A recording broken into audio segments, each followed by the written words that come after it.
November 14, 2008. Nandito kami sa clinic sa Tarlac.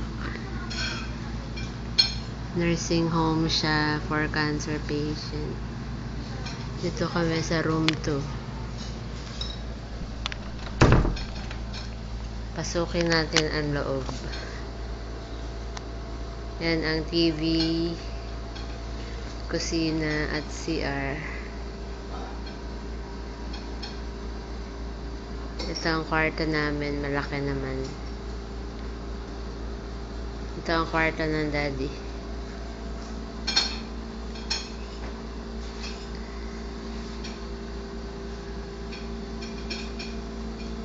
Wait, Camila.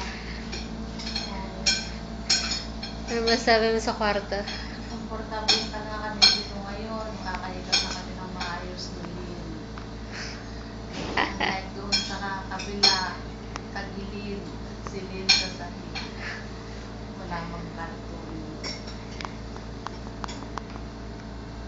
Ayan ang aming kwarto.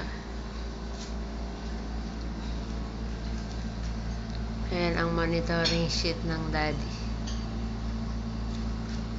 Normal naman ang kanyang vital signs. Tingnan natin.